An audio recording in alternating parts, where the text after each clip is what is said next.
Hi, magandang tanghali. So, kumusta na po kayo?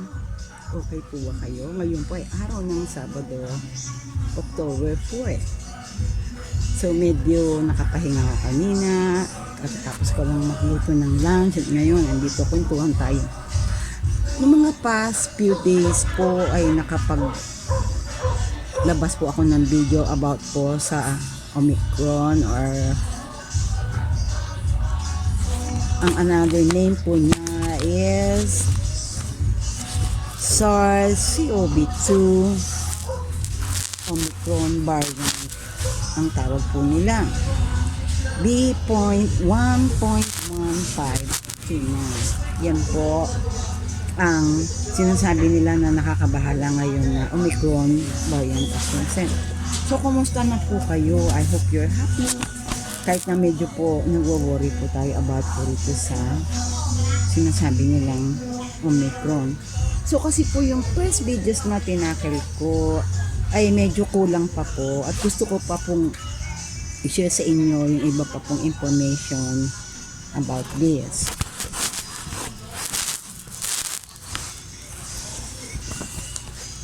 Magandang tanghali bago po ako mag-umpisa. Ako po si Diwata Garcia. So ano nga ba itong Omicron na sinasabi nilang bagong Delta variant na lumabas na naman? At I heard this morning na may 3 cases daw na discover sa Philippines. Hindi ko pa siya kumpirmado but narinig ko lang po. So nandun raw sa province yung mga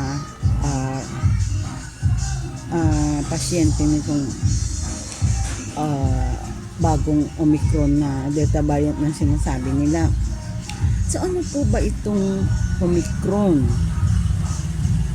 Ang Omicron po variant SARS-CoV-2 is a variant of SARS and it is a virus that causes COVID-19. So kailan po ito na-discover? It was first reported from South Africa. So, galing daw po siya ng South Africa. Last November 24 po ito na-report sa WHO. And on November 26, the WHO or World Health Organization designated it as a variant of concern. So, nakakabahala na po siya. So, sa ngayon, uso ata yung trangkaso. Ang daming nagtatrangkaso. May ubo, may sipon, dahil siguro sa panahon, hindi po natin alam kung anong dahilan. So, sana po, alagaan po natin yung sarili na wag magpatuyo ng pawis, na maiwasan yung mga ubo at sipon dyan, trangkaso. Dito sa amin, ang daming may trangkaso. Yun po, pati anak ko nga may sakit. So, bago po ako mag-start, welcome to Diwata Garcia's YouTube channel. So, please like and subscribe po bago po natin ituloy ang ibang part ng ating video. Magandang tanghali po sa inyong lahat. Parang party ho rito sa amin birthday. Pasensya na kayo naingay. So, ito pong Omicron variant was first reported to WHO from South Africa on November 24, and on November 26, the WHO designated it as a VOC or variant of concern. Ang sinasabi po nila, ang Omicron has an unusually large number of mutations. Dumadami siya at with unusually large number of mutations.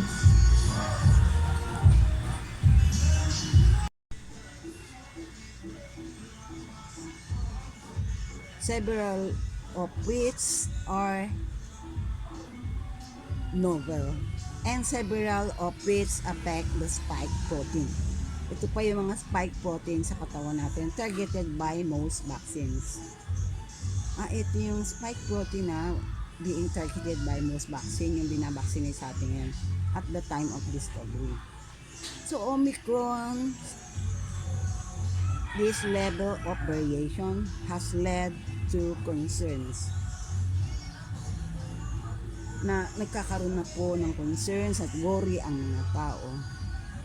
And it is easily transmissible. Sabi nga nila, it is easily transmissible and our immune system, evasion, and vaccine resistance. So, ibig sabihin po nila, narinig ko, hindi po tumatalab yung ating vaccinations na natanggap ng karamihan sa atin na nagpabakuna. So, it is vaccine resistant. So, ngayon, yung nabasa ko, they are having a study if Pfizer ay effective po against this variant. So the latest COVID variant was identified on November 25 by scientists in South Africa and has been detected in more than 20 countries. So ang ibig sabihin 20 countries na ang meron nitong Omicron na to. Pero onti pa lang naman sila, and usually naman daw, yung nabasa ko, nagkakaroon sila ng mga mild symptoms, is nawawala rin daw after a day or two. So yun po yung akin pong na-research. 20 countries including US which reported its first case last November 1. So the World Health Organization said that as of Wednesday, 23 countries across the world have reported cases of the highly mutated Omicron. Ayan, 23 countries na ngayon affected, kanina 20. And in Nigeria, 3 cases were reported as of December 1. So, the Nigeria Center for Disease Control reported that there are 3 cases na as of December 1. There are also some cases in Netherlands and 5 cases in Canada. So ngayon naghigpit na rin po ang Canada sa pagpapayag na travelers who cannot just enter Canada. They have their own restrictions na. And in life science, according to Nicolette Carres, Omicron variant may have evolved. Saan daw galing itong Omicron variant na ito? Sabi nila galing daw sa rodents, sa rats. Dala raw ito ng rats. And according to this theory, an animal may have picked up SARS-CoV-2 around mid-20. So, ibig sabihin, mga mid-2020, mga kalagitnaan ng taon, meron na pala nitong Omicron na ito. And one key piece of evidence in support of this theory is that Omicron diverged from others SARS, the CoV-2 variant very far back in time. So, ibig sabihin, matagal na po siya nangyari, but then, hindi pa po nadidiscover doon sa mga taong nagkaroon nito, and latest lang po lumabas. Ibig sabihin, marami na rin siya noong 2020 pa. According to Christian Andersen, an immunologist at the Scripps Research Institute. Yan.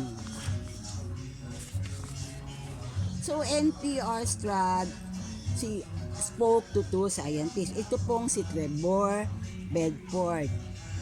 He is a computational biologist and professor at the Fred Hutchinson University Research Center ay Fred Hutchinson Cancer Research Center in Seattle.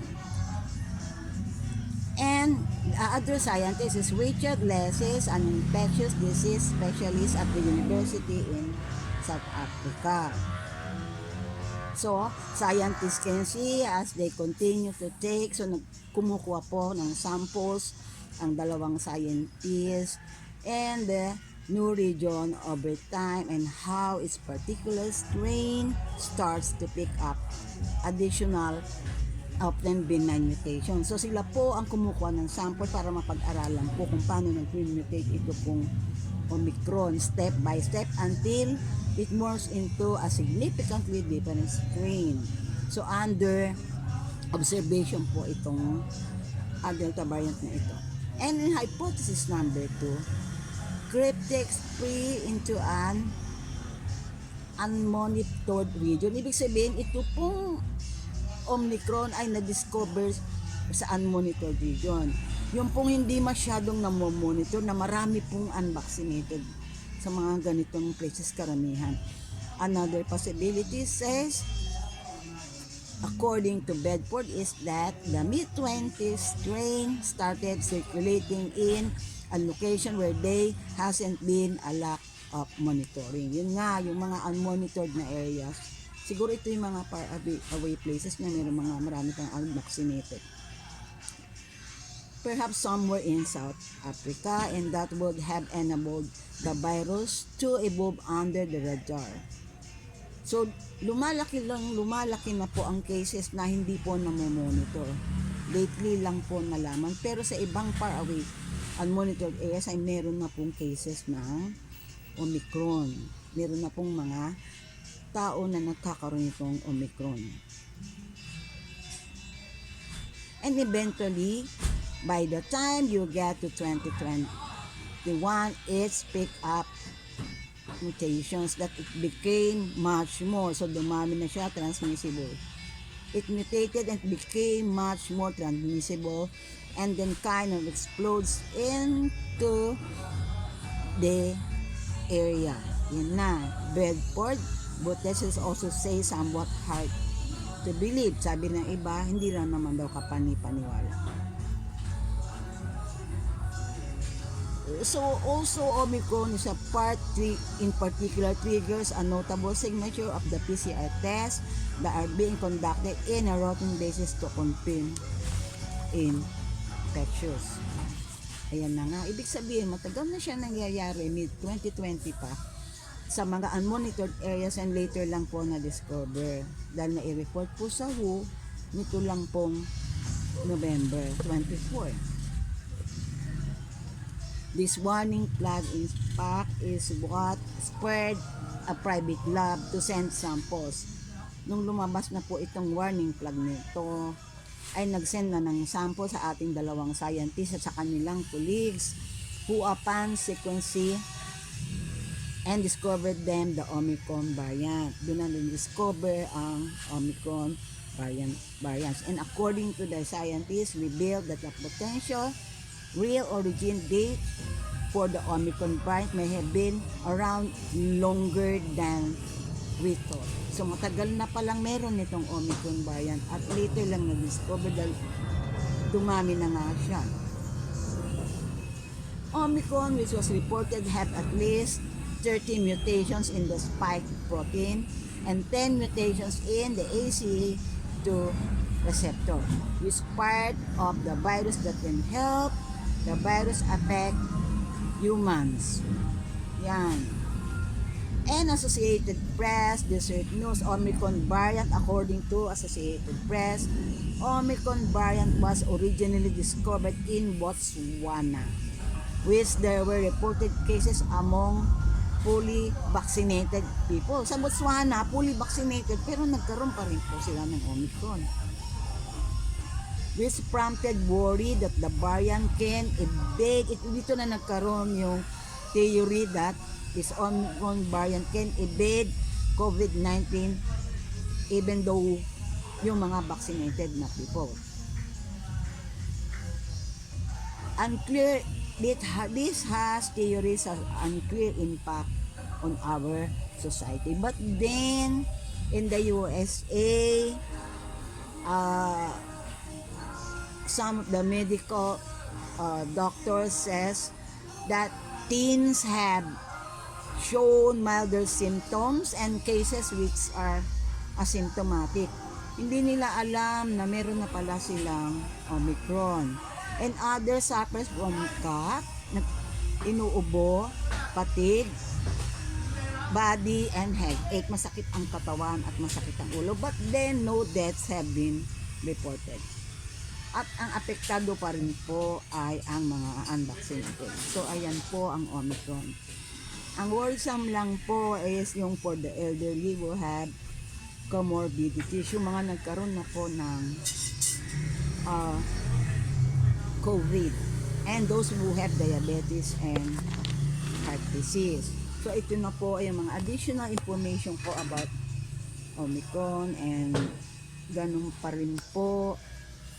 Sana po ay i-practice pa rin po natin ang mga health protocols where face mask, at kung nasa mga, kahit sinasabi nilang okay na hindi ka mag-face shield, wear face shield pa rin sa mga closed in areas, yung mga masyadong malapit sa tao, and yung mga risky areas like hospitals and places where there are people who are infected by COVID.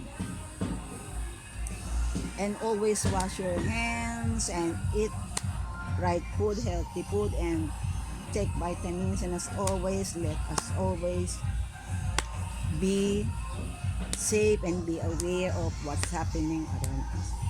So I hope may na-share pa rin po ako sa inyo about Omicron, and magandang hapon po sa inyo, magandang araw ng Sabado, and please like and subscribe. Maraming salamat po.